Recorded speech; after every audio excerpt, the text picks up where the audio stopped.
আচ্ছা, এই যে স্ক্রিনটা এই মুহূর্তে চোখের সামনে, যে আলোটার জন্য এটাকে দেখাই যাচ্ছে, কিংবা ধরুন আমাদের জীবনেরই যে একটা নিজস্ব ছন্দ আছে। কখনো কি মনে হয় এই সব কিছুর পেছনে হয়তো একটা গোপন ভাষা কাজ করছে? আজ আমরা ঠিক এই রহস্যটা নিয়েই কথা বলবো। আমাদের বিষয় মহাজাগতিক অ্যালগরিদম।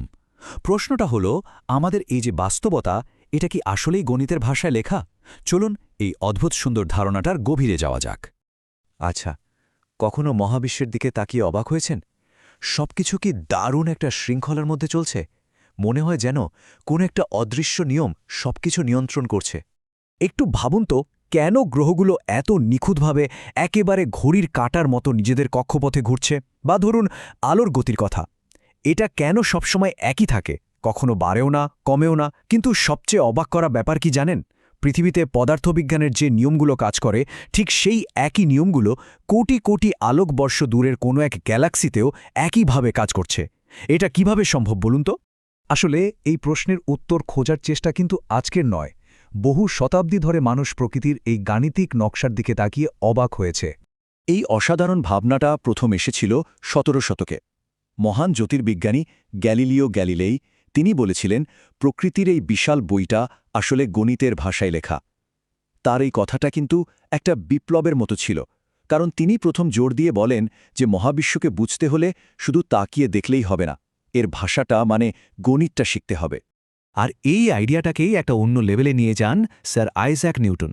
ভাবা যায় একটা আপেল গাছ থেকে মাটিতে পড়া আর বিশাল একটা গ্রহ সূর্যের চারপাশে ঘোরা, কতটা আলাদা দুটো ঘটনা, তাই না?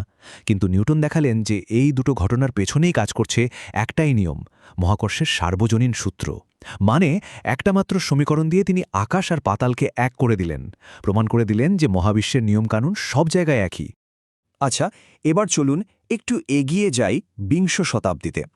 এই সময়ে এসে গণিত যেন মহাবিশ্বের আরও গভীর, আরও অদ্ভুত সব রহস্যের দরজা আমাদের সামনে খুলে দিল।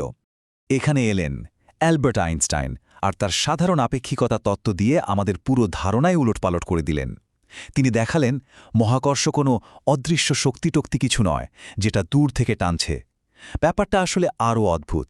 এটা হলো স্থানকালের জ্যামিতিক বাঁক। মানে আমাদের এই যে বাস্তবতা, সেটাই আসলে জ্যামিতির ভাষায় কথা বলছে। আর তারপর এলো সেই বিখ্যাত সমীকরণ, মানব ইতিহাসের সম্ভবত সবচেয়ে পরিচিত ইকুয়েশন, E=mc²। বিশ্বাস করা কঠিন, কিন্তু এই ছোট্ট একটা লাইনের মধ্যেই লুকিয়ে আছে মহাবিশ্বের প্রায় অসীম শক্তি।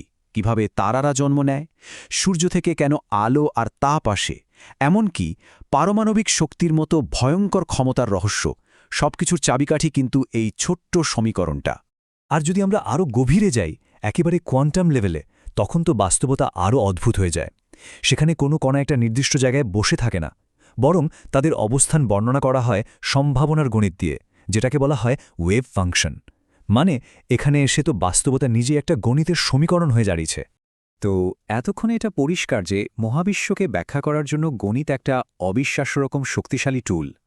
কিন্তু ঠিক এখানেই জন্ম নিচ্ছে সবচেয়ে বড় দার্শনিক প্রশ্নটা। পদার্থবিজ্ঞানী ইউজিন উইগনার এই ব্যাপারটাকে একটা দারুণ নামে ডেকেছিলেন, প্রাকৃতিক বিজ্ঞানে গণিতের অযৌক্তিক কার্যকারিতা। মানে এটা একটু বেশি নিখুঁত। কেন গণিত এত ভালোভাবে কাজ করে? এটা তো শুধু কাকতালীয় হতে পারে না, তাই না? এই প্রশ্নের উত্তরে মূলত দুটো বড় দল আছে। একদল বিশ্বাস করেন গণিত মহাবিশ্বের একটা চিরন্তন সত্য, এটা সবসময় ছিল, আমরা শুধু সেটাকে আবিষ্কার করছি। মানে সংখ্যা বা জ্যামিতির নিয়মগুলো মহাবিশ্বের কাঠামোর মধ্যেই বোনা আছে। আবার আরেকটা দল মনে করে, না, গণিত আসলে মানুষের মস্তিষ্কের তৈরি একটা অসাধারণ টুল, একটা ভাষা যা দিয়ে আমরা চারপাশের জগৎটাকে বোঝার চেষ্টা করি। তাহলে কোনটা সত্যি?